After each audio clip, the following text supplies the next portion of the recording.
Olá, alunos, como vocês estão? Eu espero que vocês estejam bem. Hoje é a nossa aula 3, certo? Controle moderno. Pois bem, antes de começarmos esse assunto, por favor, desejo muito que vocês respondam a enquete que vai estar ali postada no Siga, tá? Para sabermos como vamos atuar com essa cadeira, né? Se mantemos ela online, se vocês estão por aqui ou não, certo? Ou presencialmente, né? Às vezes, nossa, professora, mas esse horário é na sexta, à noite e tal.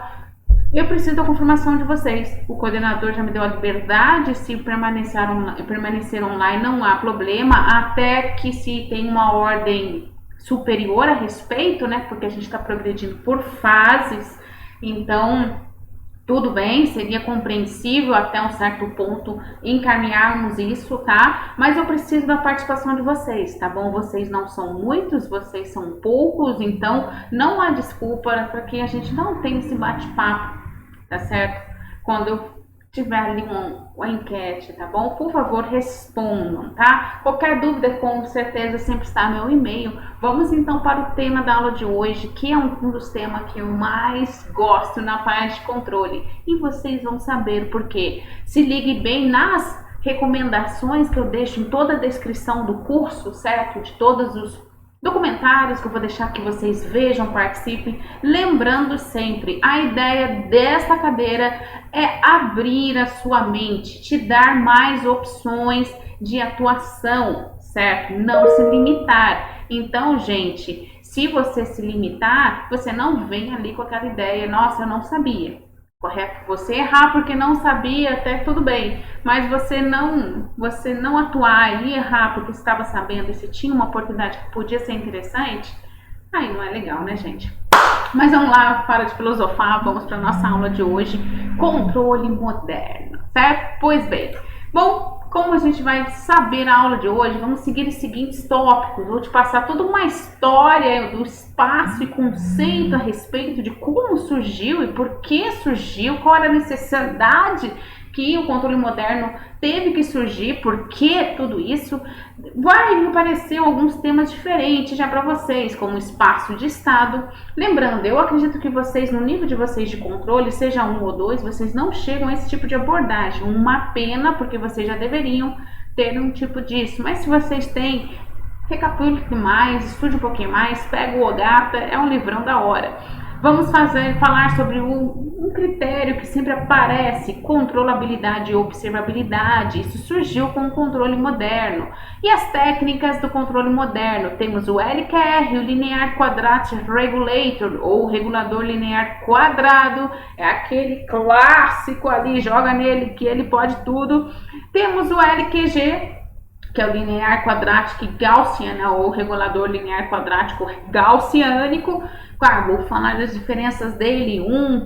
Porque um aceita tudo, um é meio mais real, meio mundo real, o outro é mundo ideal, como que é? Vamos falar também do LQG com o LTR, que é uma técnica específica usada em cima do LQG, que é o Loop Transfer Recover. Vou falar do clássico e, claro, querido e muito, muito utilizado em diversas áreas, principalmente na economia, o filtro de Kalman.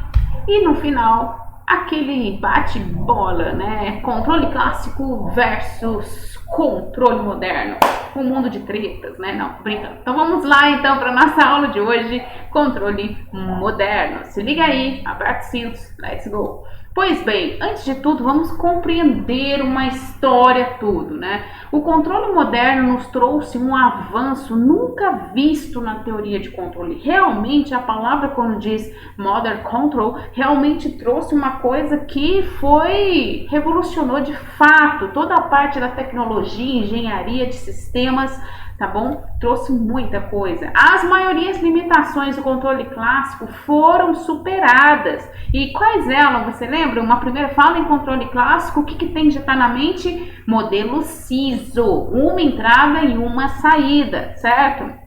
Que mais? Novas ferramentas teóricas foram introduzidas, uma nova era na teoria de controle se inicia, o controle moderno. Posso até adiantar para vocês, né, que foi graças ao controle moderno, né, se até intitulou algumas engenharias mais robustas, tá? Que mais? Modelo do sistema, equações diferenciais, espaço dos estados, estuda-se a condição total do sistema, enquanto controle clássico você ia ali por frames, né? Agora você tem uma situação de um estudo da condição total do sistema, controle por realimentação de estados. Agora esse controle é realimentado com estados. Que mais? Domínio do tempo. Antes tudo era domínio da frequência. Perdão. Você é um engenheiro elétrico, falar em frequência tá de boa, mas um mero mortal ou aquele engenheiro ali que não tem tanta familiaridade, não é tão fácil. Você muito bem pode dizer isso daí. Não foi muito fácil eu compreender direito um pouco do controle moderno, na frequência, eu tive minhas dificuldades, você sabe sobre isso, certo? Isso é um problema que acontece em várias técnicas, né, no controle na frequência, né, a técnica da frequência, até você utilizar no dia a dia, não foi muito simples. Tá? Agora o controle moderno te vai trazer o domínio no tempo, né? E que mais também? As técnicas de localização de polos, controle ótimo e depois foram desenvolvendo controle robusto, etc, né? Tudo uma progressão, você vai vendo como vai tudo evoluindo, correto? Todas as técnicas de controle. E pois bem, continuando a nossa história, como que surgiu, né? Bom, foi na Segunda Guerra Mundial que estimulou a pesquisa em sistemas de controle, o setor aeroespacial, a corrida espacial, que impulsionou o desenvolvimento do chamado controle moderno, 1960-1980, que é bem no intervalo de tempo da corrida espacial. E com isso também o controle moderno retomou muitas ideias de um excelente engenheiro russo, Lyapunov, usando técnicas no domínio do tempo. Lyapunov, tanto é que você tem os teoremas de Lyapunov da estabilidade no local, que ele já trabalha já com técnicas no domínio do tempo, tá certo? Isso é um excelente nome para um hamster, tá? Aliás, eu dei para o meu uma vez.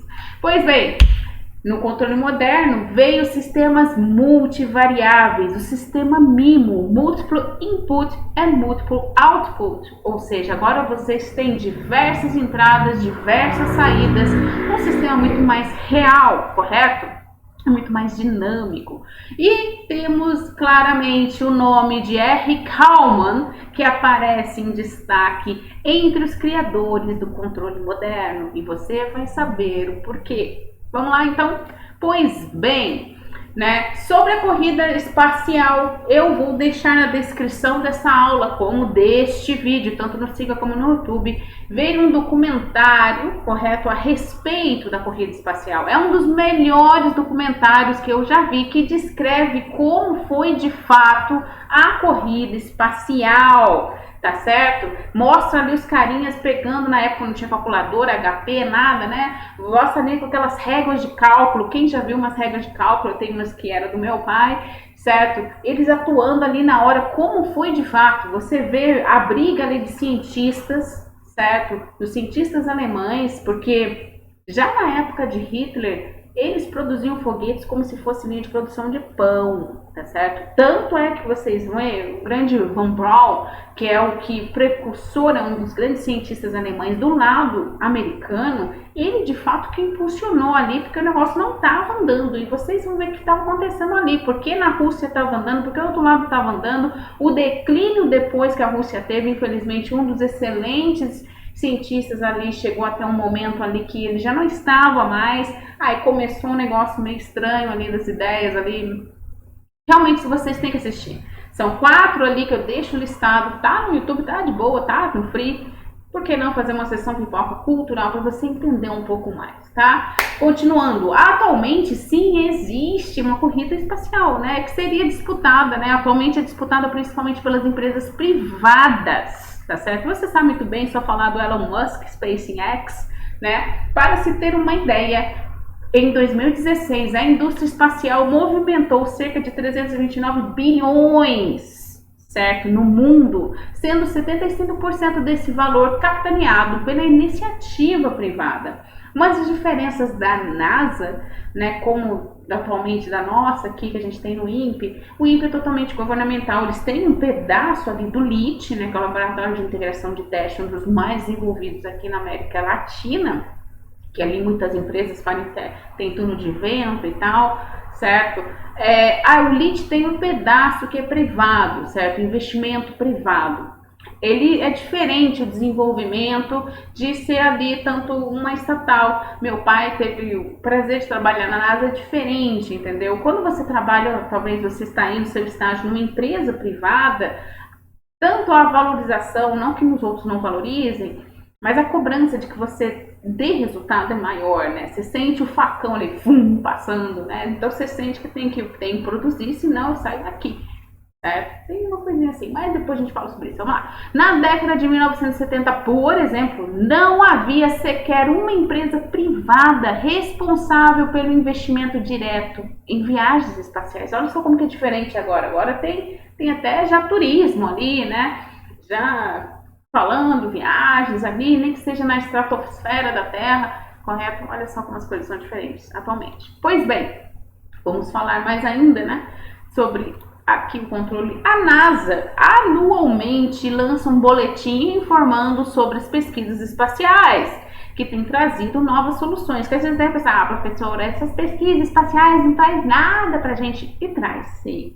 Né? No ano de 2018, a NASA Spin-off trouxe algumas novidades. Eu deixo aqui para você a tecnologia de radar, ela que foi utilizada ali no espaço, ela tem sido utilizada para ver sinais vitais sobreviventes em desastres, como terremotos, em escombros, né? Temos aqui uma técnica desenvolvida para preservar plantas em uma espaçonave, levou o dispositivo a eliminar bactérias como vírus e fungos, certo? Aqui mesmo, nas nossas plantações aqui terráqueas, tá? O trabalho de uma empresa em fotogrametria estéreo de alta velocidade para análise, né, de ônibus espacial agora permite que teste de materiais de baixo custo e alta precisão melhore os projetos de tudo, desde tênis de corrida e até de jatos.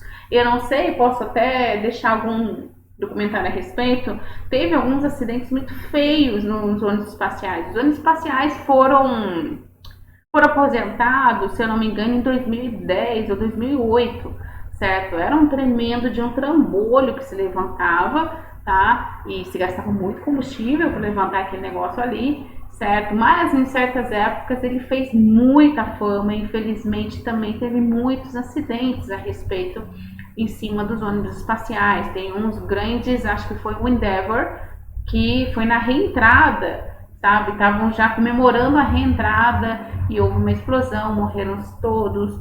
Teve outros que teve bem acidente no lançamento, tá certo? Todos esses acidentes foram, então, como você vê, às vezes até seu tênis de corrida ali, ele tá muito mais, com uma melhor performance, melhor dizendo, porque teve uns estudos atrás lá no espaço, olha só. Pois bem, vamos então, né? A teoria de controle moderno se interessa por sistemas que tenham auto-organização, adaptabilidade, robustez, aprendizagem e otimização de qualidade, certo? Aí você tem aqui a diferença, né? Na função de transferência, como que era no controle clássico, certo? Com agora o espaço de estados, que é uma utilização do controle moderno, tá? Não se preocupe que eu te falarei o que é espaço de estados, tá? Mas ali você já vê ali o que já foi trazendo ali de otimização. Pois bem, continuando então, a teoria de controle moderno se interessa por sistemas que tenham auto-organização, adaptabilidade, robustez, aprendizagem e otimização de qualidades. Quais são os tipos de análise que tem no controle moderno? Bom, eles temos aqui modelo de espaços de estados, modelo matemático, que permite que esse sistema físico seja descrito mediante um conjunto de entradas e saídas, que elas são representadas por matrizes, sabia? Pois bem, a técnica de variáveis de estado, ela é genérica, é mais genérica que a função de transferência, aquela lá que a gente utilizava lá no controle classicão ali, né? Que era um Laplace ali, né? Entretanto, a aplicação efetiva dessa técnica requer um maior conhecimento do processo, certo? Você tem que conhecer um pouquinho mais do que está acontecendo ali e uma análise matemática mais detalhada.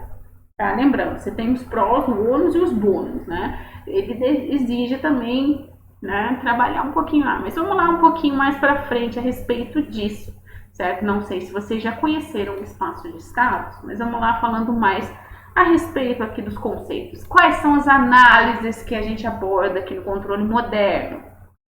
Lembrando, gente, aqui nessa aula 3 é só uma pincelada, assim, bem até profunda e ao mesmo tempo não muito, de controle moderno, porque isso daqui daria uma cadeira praticamente de um semestre, tranquilo, tá bom? Mas lembrando, eu estou te mostrando que às vezes você já viu isso, talvez no final do controle 2, eu não tenho certeza, eu só sei que vocês não veem muito de profundidade de controle, talvez vocês chegam só pro clássico mesmo, mas mesmo assim, gente, isso é altamente executável, estudável, né? Me desculpe o palavreado, no Gongata, tá bom? Vocês podem, é uma coisa ali que envolve uma uva, ligue os pontos, tá? É uma coisa bem legal para estudar, não é um bicho de 7 cabeças. Já na parte de controle robusto, aí, bicho aperta, mas vamos com passos, né? Primeiras análises aqui do controle moderno, controlabilidade, a relação entre a entrada do controlador e a resposta da planta. É a chamada lei de controle, a control law, tá, do sistema. Esse controle é controlável, não é controlável?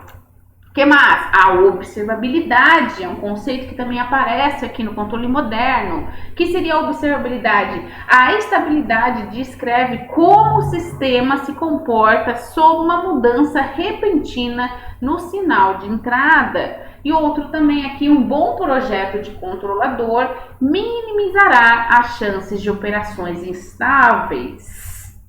Tá? E observabilidade e contrabilidade de um sistema são conceitos matemáticos duais. Você não consegue os dois tops ali juntos. Eles são duais, certo? Enquanto um sobe, um desce, um sobe, um desce. Eles são duais, tá bom? Pois bem, sistemas mínimos, que né, antigamente controle clássico era um sistema CISO, uma entrada, uma saída. Sistema MIMO, você tem múltiplas entradas, múltiplas saídas, certo? Isso são sistemas também chamados multivariáveis. São técnicas de controle, como vocês podem ouvir, às vezes multivariáveis. Ou seja, é um sistema mínimo, né?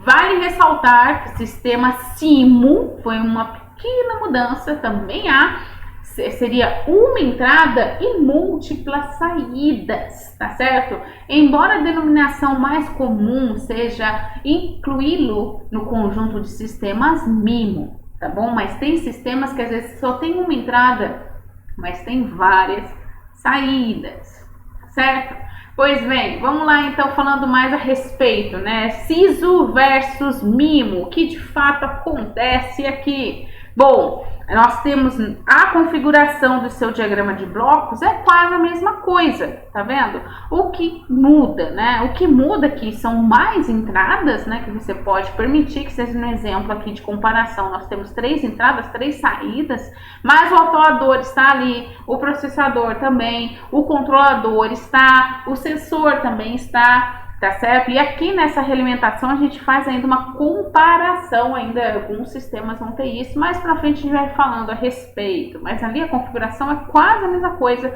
só que diferencia que você tem mais entradas e mais saídas. Pois bem, vamos então falar de espaços de estados. O que é isso, afinal, que vem do controle moderno? Bom, modelo. O que é o modelo de um sistema? É a representação de um sistema real ou imaginário, usando uma linguagem, um meio e segundo um ponto de vista. E quais são as técnicas de modelagem? Bom, você tem a modelagem matemática das relações entradas e saídas através de equações diferenciais. Você achou que aprender equações diferenciais para quê? Diagrama de blocos também como representação de entradas e saídas e estados internos, também uma técnica de modelagem. Temos também o modelo de variáveis de estado, que é equivalente a diagrama de blocos. Equivalente. O procedimento de espaços de estados é um método unificado de modelagem, análise e projeto que pode ser aplicado a uma gama de sistemas. Olha só, A gente analisa aqui como é que surgiu o robozinho ali que está tanto em Marte, né? A pessoa tá ali, teve uma ideia, certo? Modelou essa ideia ali num sistema real para um imaginário em alguma linguagem, aí ele utilizou em algum momento uma linguagem matemática, certo? X ponto, ele tem uma variável e tal, e depois disso ele transferiu para a parte de modelagem de estados, e ali ele tem toda a criação que tem, né, do equipamento, do robô, toda a sua parte física, como também toda a sua parte matemática ali colocada no seu software, né? E no software, no hardware, correto? Então, vamos falar mais isso a respeito aqui. Pois bem, do controle clássico pelo domínio da frequência, temos a função de transferência resolvidas por equação de diferenciais. Embora tenha a vantagem, né, no controle clássico de fornecer rapidamente informações sobre estabilidade e regime transitório, ela possui limitações, como a gente viu, o controle clássico é CISO. O controle moderno agora ele trabalha no tempo, permite tratar uma variedade de sistemas de forma mais ampla que o controle clássico, como por exemplo sistemas que não possuem linearidades, saturações, zonas mortas, etc. Ou então sistemas com condições iniciais não nulas.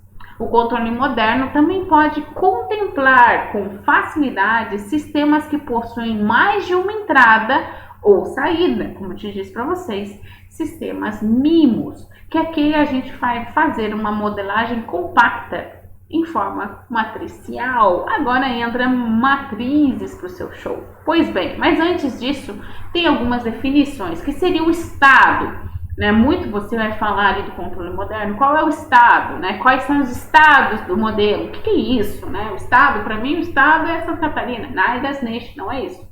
O estado de um sistema dinâmico é o menor conjunto de variáveis, chamada variáveis de estado, tal que o conhecimento dessas variáveis para t igual a t0, juntamente para a entrada de t maior que t0, determina completa o comportamento do sistema para qualquer instante de t maior ou igual a t0.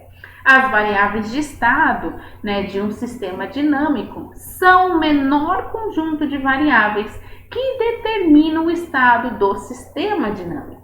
Se pelo menos n variáveis, x de 1 de t, x2 de t, xn de t, são necessárias para descrever completamente o comportamento desse sistema dinâmico, então tais variáveis, né, tais n variáveis, são um conjunto de variáveis de estado. Vocês vão ver muito isso, o estado, e temos as variáveis de estado, x1, x2, x3.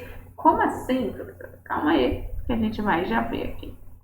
Lembrando, gente, isso daria praticamente um semestre inteiro, e olhe lá, até repartido. Mas aqui é uma ideia mesmo, para que vocês tenham uma noção. Eu acredito que vocês tenham visto um pouco disso sim, tá bom? Mas vamos lá, então. Se n variáveis de estado são necessárias para descrever completamente o comportamento de um sistema, então essas n variáveis de estado podem ser consideradas como n componentes de um vetor x de t. Tá vendo que a gente vai usar toda a notação vetorial em cima de matricial. Aqui eu já abordo para você, né, que muito de análise combinatória, álgebra linear, cálculo vetorial, não sei qual o nome que vocês dão aqui, vocês vão utilizar muito conceitos disso, vamos trabalhar em cima sobre isso, tá? O espaço n-dimensional, cujo eixo das coordenadas x1, x2, xn é chamado de espaço de estados. Qualquer estado pode ser representado por um ponto no espaço de estados. Utilizando a notação vetorial matricial, é possível expressar uma equação diferencial ordinária de ordem n através de uma equação vetorial matricial de primeira ordem. Essa equação é chamada equação do estado, certo? Pois bem, falando assim, parece que o professor não entendi nada, né? Mas olha só como que é aqui, né? Você tem aqui a equação, certo? A equação de estado ali toda. E aqui você vai transformar isso, né, numa equação aqui de estado de A e B. São as matrizes x e x pontos, são os vetores referente a essa notação aqui que você tem uma equação diferencial em cima. Tá certo? Pois bem, como vamos fazer isso? Olha só. para este sistema, o conhecimento das condições iniciais, antes de tudo, você tem que ter os conhecimentos das condições iniciais daquele sistema, juntamente com a entrada de U de T, são suficientes para determinar o comportamento futuro do sistema. Quais são as condições iniciais que a gente tem daquela equação ali? Y de 0, Y ponto de 0, Y2 pontos de 0, Y3 pontos de 0. E aqui eu já passo isso para variáveis de estado. Eu quebro isso. X1 é Y, X2 é Y ponto. E aí eu vou indo. X3, Y2 pontos. Ali eu estou quase quebrando a ordem daquela equação diferencial, certo? Lembra? Isso é para facilitar seu cálculo. Feito isso, olha só. Aí entra as variáveis de fase. Existem diversas escolhas para um conjunto de variáveis de estado, sendo um desses conjuntos denominado conjunto de variáveis de fase, onde cada variável do estado subsequente é definida como derivada da variável do estado anterior. Então, aqui você tem as variáveis de fase, como a gente fez ali, x1, y, x2 é y ponto, e assim você vai. Pois bem, dessa representação de x1 é y, x2, x2 pontos, você tem toda aquela equação, você passa isso para se x1 ponto vai ser o quê? x2, porque ele está aqui com y representando y ponto, x ponto de 2 vai ser um x3, agora você deixa isso tudo na variável de x, tá? Pois bem, depois disso, qual é a equação utilizada ali do estado? Sempre ali, x ponto é igual a ax mais bu. Lembrando que u é a entrada do sistema, certo? É um sistema de realimentação, ele tem uma entrada. E ali com isso você tem aqui a formação aqui tanto de matriz como os vetores. Aqui o x, ele é x1, x2, xn. E a matriz A vai ser preenchida, você vê lá em que linha A1, tipo uma batalha naval, né? Tem ali a A1, 1. Não tem, então é 0. Na equação tem A1, 2. A1, 2 referente a tal. Tem 1. E aí você vai desenvolvendo as matrizes A e B daquela equação. Eu sei que talvez pode ser muito confuso, de primeiro assim, te falando tão rapidamente, pode ser sim, tá? Mas não é isso, é uma mão na roda, te ajuda aí muito para você fazer a modelagem ali de qualquer sistema. Pois bem, e aí também você tem que ter a saída, tudo naquele diagrama de blocos. Você tem ali, né, um modelo que para ser controlado, né, toda a realimentação, e você tem essa saída Y, né? Esse sistema ele tem entradas e saídas. As saídas também são modeladas em espaços de estado, certo? Aqui também, novamente, né, na saída, a equação da saída y igual a c de x mais d de u, todo mundo também matricialmente representado, e com isso, né, o sistema linear do controle aqui na modelagem fica na forma de x ponto de t é igual a x de t mais bu de t, y de t é c, né, a matriz c de t de x mais du de t. E aqui a gente fala, A é a matriz de estado, certo? A é a matriz de estado, correto? B é a matriz de entrada, os sinais de entrada daquela modelagem, daquela equação. C é a matriz de saída, certo? E D é a matriz de transição direto. Uma representação de diagrama de blocos deste sistema de equações lineares pode ser representado em diagrama de blocos, como aqui tudo pode ser representado em diagrama de blocos, certo? Vamos continuando aqui que você vai esclarecer um pouquinho mais. Olha só, vamos representar esse circuito RLC na forma de x ponto de t igual a x mais a xt, né, mais b1 de t, e na saída de y de t, né? Vamos representar isso. Como fazer? Olha só, relembrando, o que a gente tem que relembrar? Relembrando a lei da tensão de Kirchhoff, né? Aqui está representada a lei, certo? A equação da lei de Kirchhoff. E vamos denominar aqui x1 de t vai ser a equação que varia no tempo, certo? A corrente no indutor. x2 de t é a tensão no capacitor, que é o E0 de t.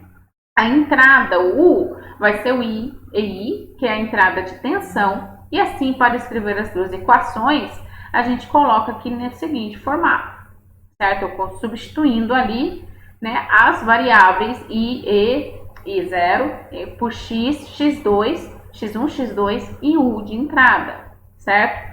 Viu o que foi feito aqui nesta e nessa. Com isso, pois bem, podemos reescrever as duas equações anteriores de modo equivalente. Agora, né, a ideia, voltando aqui, é escrever nesse formato. Eu defini aqui as variáveis aqui de estado, x1 e x2, certo? Agora eu passo isso para a forma ali de matrizes, utilizando essa representação. Utilizando isso, eu chego neste formato aqui, que seria o x ponto de A, x mais B, U, certo? E aqui considerando a saída é y, né? Aqui, ó, saída é C de x, D de U, C de x, mas eu não tenho a D, certo? Não precisa, às vezes não tem mesmo, tá bom? Geralmente, só alguns casos mais cabulosos tem. E aqui é a representação, perdão, né? É a representação ali que você vai ter desta equação da lei de Kirchhoff no formato de variáveis de estado, correto? Ficou um pouquinho mais simples de você compreender como que faz, né? Bom, continuando, sistemas lineares. No espaço de estados, é possível determinar a GS, né? GS que seria a planta, né? De Y de S, U de S. Note que, né, aplicando aqui nessa expressão a transformada de Laplace e considerando as condições iniciais nulas, nós vamos ter essa relação aplicando Laplace, certo? Com a aplicabilidade de Laplace, né, a gente tem os vetores aqui, né? Os vetores de estado, vetor de entrada, vetor de saída, certo? A representação de variáveis de estado, a dinâmica do sistema, a observação, a equação da saída é a observação do sistema, e ainda a gente tem em casos invariantes no tempo, né? Que aqui seria também outra situação invariante no tempo, né?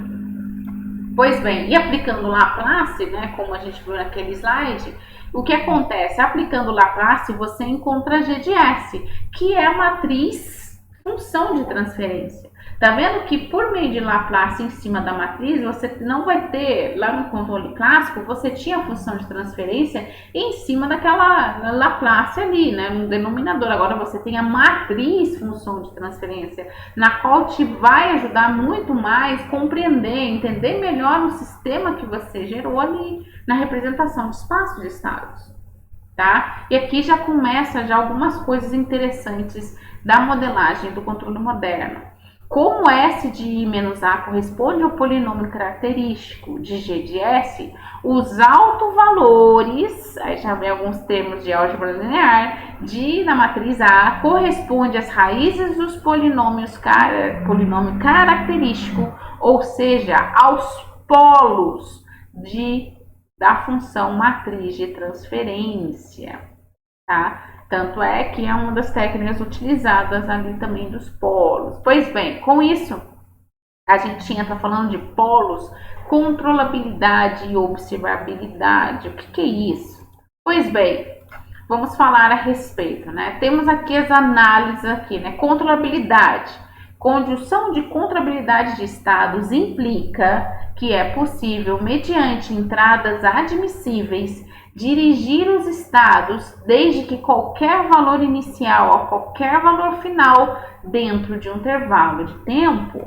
Pois bem, observabilidade. Um sistema é dito observável se, para qualquer possível sequência de vetores de estado e controle, o estado pode ser determinado em um tempo finito, usando apenas as saídas.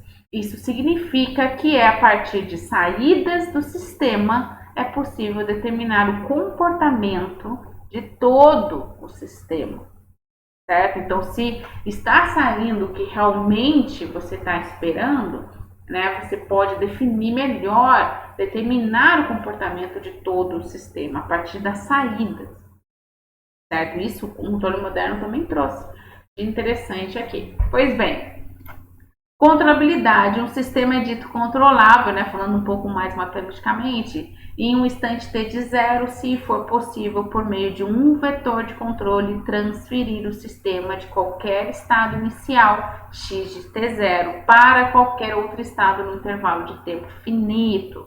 Ou seja, você dá uma função degrau naquele sistema que ele seria controlável, né? Ele vai subir, eu te dei um impulso, uma função degrau ali, ele sobe, mas depois ele volta, ele tem um controle, tem um controlador ali atuando, certo? Ele tem ali aquela função, né, que você dá, certo? Uma função degrau, uma função impulso ali, né? Então isso entra no sistema, move ali aquele sistema, mas o controlador ele não deixa o sistema espanar, né? Ele volta para onde você estava indo, né? Volta pro eixo ali que você define, que é o eixo ali saudável ali do sistema, certo? É como se eu fosse, por exemplo, né?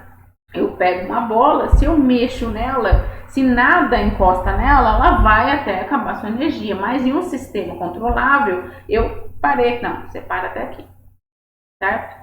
Pois bem, aqui tem toda a parte matemática para você compreender um pouquinho mais. Tem algumas condições a respeito para a controlabilidade. A gente trabalha em cima de matrizes, lembrando, o controle moderno já entra a parte matrizes. E para saber se um sistema é controlável ou não, para você não chegar no ponto, meu Deus, não deu, tem ali algumas técnicas utilizadas, principalmente com o MATLAB, tá? Que é você conhecer o posto de uma matriz, tá? A condição para que o sistema ali descrito seja controlável é que a matriz de controlabilidade dada abaixo seja de posto completo, tá? No MATLAB já se utiliza este comando, CTRB, né? CO igual a CTRB, e ali você coloca as suas matrizes de estados do sistema, A e B, que aí ele vai jogar toda essa parte de álgebra linear e cálculo vetorial e te dizer qual é o posto dessa matriz, se é controlável ou não, tá bom? Pois bem, olha só, isso também dá para fazer na mão, tá? Tem até um exemplo aqui que eu deixo para vocês, isso também dá para fazer na mão. Se você tem interesse de um dia lá no INPE fazer um mestrado nessa área, né, como foi a minha, na engenharia lá, de controle lá de satélites, você faz isso na mão, tá bom? Você faz isso na mão. Mas vamos lá. Verifique o sistema descrito abaixo é controlável. A gente tem aqui o sistema x1 ponto, x2 pontos, e aqui ele nos dá a matriz A, e aqui ele nos dá a matriz B do sistema. Resposta. Nós sabemos, né, que a controlabilidade é B, A de B, a N menos 1 de B. Ou seja, eu tenho que fazer a multiplicação aqui da matriz, correto? AB, como que faz essa multiplicação? Lembra? É a matriz A vezes a matriz B. Aqui eu já tenho essa resposta. Então, nisso eu jogo aqui dentro, faço o determinante, correto? E nesse determinante me dá o valor de igual a zero. Logo, o sistema não é controlável. Ele me dá porque eu tenho... Se ele fosse controlável, né, como eu tenho algumas 4 entradas aqui, né, 2 linhas, né, 4 ali, uma matriz 2 por 2, ele teria que dar no mínimo 2, certo? Para ele controlar ali, tá? Mas ele deu 0, então é um sistema não controlável. Deixa eu ali também para vocês verem o exemplo online. Pois bem, observabilidade, tem como também calcular na mão? Tem. Um sistema é dito observável se no instante t0, se com o sistema num estado de x de t0, para qualquer for possível determinar este estado a partir da observação da saída durante um intervalo tempo finito. A observabilidade vai ter o foco na equação de quem? Da saída. Enquanto a controlabilidade você foca ali na equação x, né? X ponto ali de TAX mais BU, na observabilidade você já vai tratar especificamente com a saída, né? Lembrando, a observabilidade eu tenho que observar quem? A saída do sistema, tá? Então aqui praticamente também o mesmo desenvolvimento, você tem também esse comando no MATLAB para você trabalhar a saída. Olha só, nós temos aqui a matriz da saída, sempre vai precisar da matriz do sistema A, certo? Que é o nosso modelo, tá? E aí eu tenho também agora, porque eu quero saber a saída do sistema, é a matriz C, certo? Para ser de posto completo, basta a matriz de observabilidade possuir todas as colunas linearmente independentes. Então, se para eu dizer que um sistema é observável, é que todas as suas colunas são linearmente independentes. Também um dos critérios que você deve ter ouvido a rodo nos estudos de álgebra linear. Nossa, gente, não, onde eu vou usar isso? Aqui. Beleza? Pois bem, continuando aqui, novamente tem um exemplo bem basiquinho aqui. Deixo até disponível um exemplo online para vocês. Verifique se o sistema descrito abaixo é observável. E novamente, tá ali a matriz A, matriz B, nossa, matriz C. Na resposta aqui, jogo toda a parte aqui dessas multiplicações, certo? A matriz C, a matriz A, e aqui está nosso querido, né, CA, como faz essa multiplicação. E aqui a gente faz o determinante, e ele nos dá 1, e ele tem uma saída, perdão, observável, ou seja, logo o sistema é observável. Beleza? Pois bem, é bastante coisa, né, gente? Mas vamos lá, vamos falar agora, já iniciar algumas técnicas do nosso controle moderno. O grande clássico LQR, Linear Quadratic Regulator, ou regulador linear quadrático. Pois bem, essa é uma teoria de controle ótima. Às vezes você pode ouvir em alguns livros, controle ótimo. Controle ótimo é uma vertente do controle moderno, tá certo? E segue aqui um lance aqui que se destaca muito bem no LQR. Olha só, a teoria de controle ótimo que se preocupa em operar num sistema dinâmico a custo mínimo. A dinâmica do sistema é linear e o custo é descrito por um funcional quadrático, tá? Que é chamada função de custo J, onde a gente tem aqui Q, que são matrizes que penalizam o estado, R penaliza o controle, são matrizes semidefinidas positivas, e R definida positiva. Nossa, aquelas notações lá de álgebra, lá, é isso mesmo. A dinâmica do sistema, lembrando, esse sistema é um sistema que está em x ponto de t igual a xt mais bu de t, sendo que a lei de controle, né, do linear quadrático regulator, da LQR, é o kr de t mais x de t, sendo k o ganho, que é feito aqui pela solução da equação de Riccati. Pois bem, isso é toda a parte matemática, né? Mas vamos falar um pouco mais a respeito da teoria do LQR. A dinâmica do sistema é perfeita. Eu tenho todas as entradas, eu tenho todas as saídas, não tenho ruídos, não tenho perdas, não há perturbações, todos os estados estão disponíveis. E isso não acontece na prática. Por isso ele é dito, coloca nele que ele roda, né? Que ele deixa o sistema ali perfeito, tá? Ele é geralmente utilizado como fase inicial de qualquer sistema que você queira controlar, tá bom? Para você ter ali uma prática, o Ogata trabalha muito em cima desse LQR como uma introdução, porque você vai aprendendo alguns comandos no MATLAB, tá certo? Pois bem, começando, né?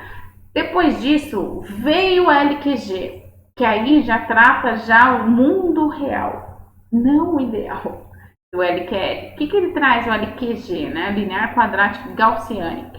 Ela foi introduzida por Dow e Stein. Esses são grandes senhores, são grandes senhores do controle moderno, tanto é que eles têm um livro aqui que deixa em destaque, Multivariable Feedback Design, das bíblias aqui do controle moderno. O LQG é simplesmente a combinação de um estimador quadrático linear, o filtro de Kalman, com LQR. O controle LQG foi desenvolvido para superar as desvantagens do LQR. Certas variáveis de estado que não podem ser definidas, medidas, né? No LQR tudo é perfeito, tudo está disponível, né? Outras aqui são ruidosas. Já no controle LQG trabalha com tudo isso. É possível estimar esses estados que não estão disponíveis, porém as propriedades de robustez do LQR são perdidas durante essa estimação. O LQR é um problema de realimentação de estados, enquanto o LQG é um problema de realimentação de saída, que é muito mais realístico, tá bom? Pois bem, LQG. A solução da LQG é descrita também pelo princípio da separação. Você encontra essa expressão num dos livros Bíblia, olha o ano, 1972, que é um excelente livro, o Quakernack. Tá? Ou seja, se reduz em dois subproblemas o LQG. O primeiro problema é o LQR, olha só, olha como que é o diagrama de blocos, o LQR. O segundo problema vai ser esse pedaço aqui, que a gente tem a introdução do filtro de Kalman-Busse, certo? E vamos então falando mais a respeito. Aqui eu deixo para vocês toda a descrição matemática do LQG, como que surge o estimador. Tá vendo que agora no filtro, né, quando se fala de um estimador de estados, tem um chapéuzinho. É uma notação que você utiliza muito quando você tem um estimador de estado, tá? A lei de controle também é do estado estimado, aquele estado que eu não tenho, que eu vou estimar com algumas técnicas, tá certo? O ganho do filtro de Kalman e sempre aparece a equação algébrica de Riccati, porque querendo ou não, a gente tem um pedaço ali do LQR que tem a equação algébrica de Riccati. Lembrando, isso são técnicas que são oriundas de controle ótimo, tem a equação algébrica de Riccati também, tá?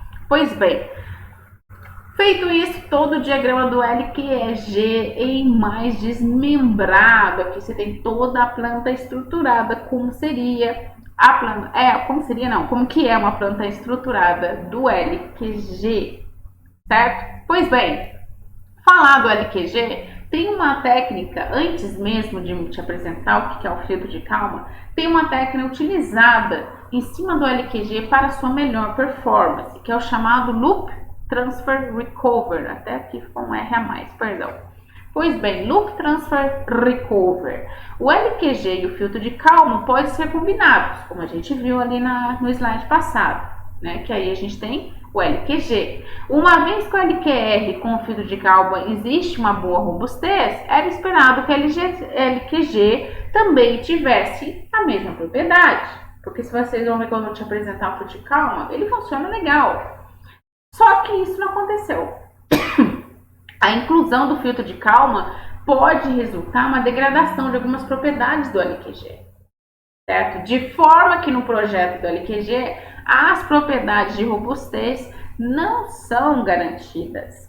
Então aqui entra o LQG LTR, com Loop Transfer Recover, que é para quê?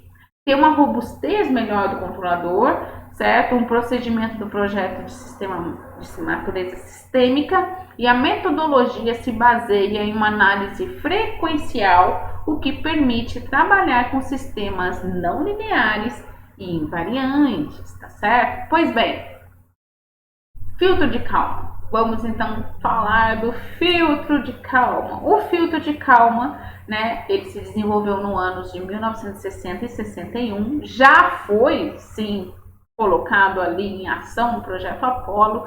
Ele foi utilizado com colaboração de Busse, por isso que é chamado Kalman-Busse, mas geralmente se escuta mais filtro de Kalman mesmo, tá? O filtro de Kalman é um conjunto de equações que constitui um processo recursivo eficiente de estimação, uma vez que o erro quadrático é minimizado através da observação da variável denominada variável de observação.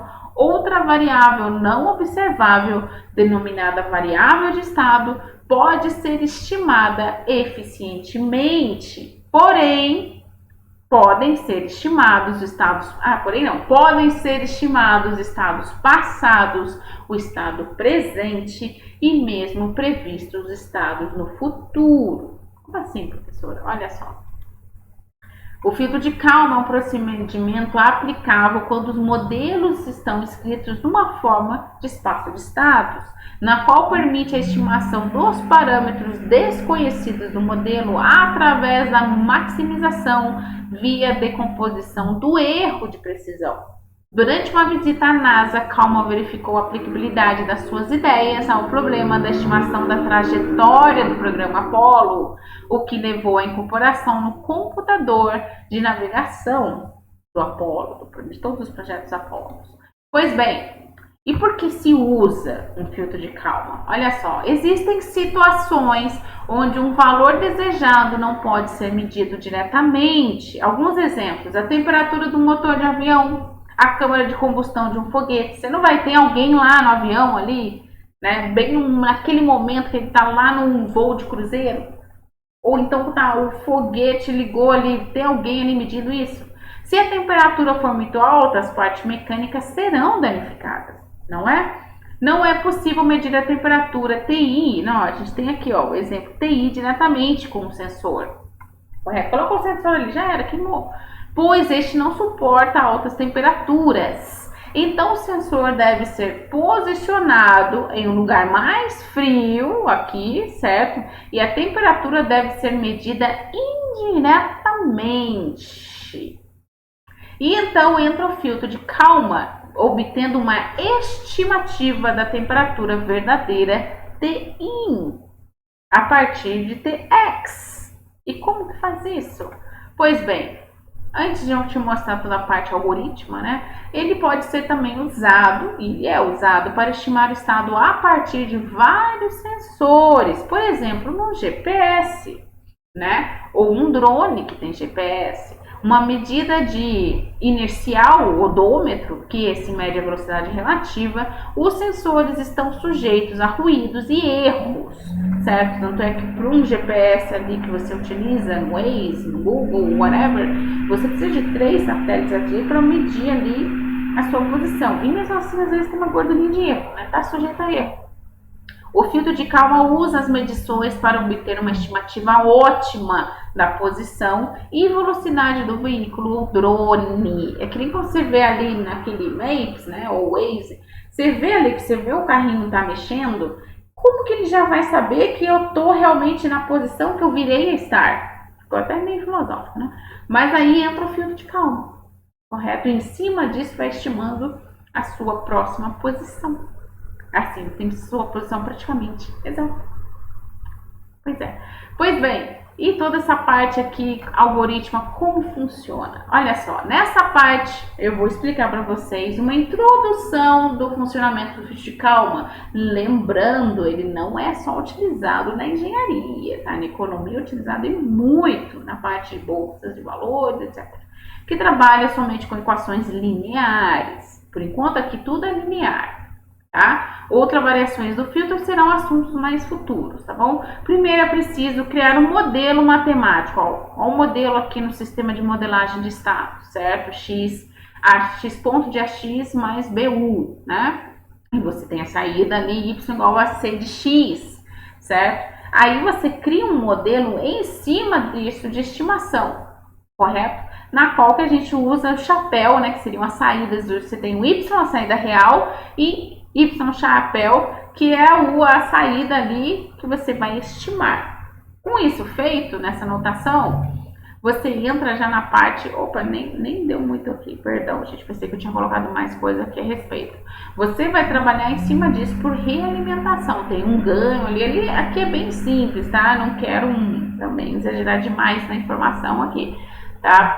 Se vocês têm curiosidade de saber mais sobre o filtro de calma, a gente pode conversar. Que mais? O algoritmo dele já é praticamente um kernel da vida, tá? Você encontra de diversas formas já prontos ou até mesmo em toolbox, como tem no MATLAB, tá? Mas ele já é muito manjado, gente. O grande lance é que por enquanto aqui tá tudo linear. Vai ter um momento, a gente sabe muito bem, que o universo não é linear, tá? Pois bem, vamos então, continuando aqui nosso desenvolvimento, vamos aqui colocar ali, eu quero treta, né? Clássico versus moderno. Controle clássico versus controle moderno. Pois bem, controle clássico nós temos ali, surgiu em 1930 e foi utilizado até 1900, não utilizado, né? Ele é utilizado até hoje, mas quando parou ali, 1960, que aí já entra o controle moderno até 1980, que teve todos os seus desenvolvimentos graças à corrida aeroespacial. As análises do controle clássico, diagrama de Bold, critério de Knightsey, critério de Kurzweil, lugar das raízes, margens de ganho e fase. Já a análise do controle moderno, espaço de estados, controlabilidade, observabilidade e processos estocásticos. Quais são as sínteses, os métodos? No clássico, nós temos controladores PID, a compensação lead-lag. Já no controle moderno, você tem filtro de calma, ali a P, mas é o LQR, você tem o LQG e também o LQG com o LTR. E quais são os paradigmas, né? No controle clássico é apenas o domínio da frequência e sistema CISO. Já no controle moderno, você tem o domínio do tempo e sistemas MIMOS. Pois bem, temos aqui também um versus também, né? Tanto um na frequência, o outro no tempo. As aplicações, olha só, aqui já é diferente. Você tem no clássico sistemas lineares, invariantes no tempo e monovariáveis, né? Que seria a parte do CISO. No outro são sistemas lineares e também permite sistemas não lineares. Por enquanto, as técnicas que eu reconheci para vocês são sistemas lineares. Haverá um momento aqui no curso que vamos conhecer de controle não linear, tá bom? Outra coisa, no controle moderno usa-se o computador. Já no controle clássico é tudo umas técnicas mais gráficas, tá? Temos também algumas especificações. No moderno você tem custo mínimo, tempo mínimo. No clássico, o tempo de subida, faixa de passagem, né? E os resultados. No clássico, você atende às suas especificações que você quer. No moderno, é um controle ótimo. Você atende o que é ótimo, né? Tá tudo bom. Certo? Pois bem, resumindo-se aqui, a teoria de controle clássico fornece os fundamentos para estabilidade. A gente não descartou mais o clássico. Você pega ali um pouco do controle clássico para ir desenvolvendo o controle moderno.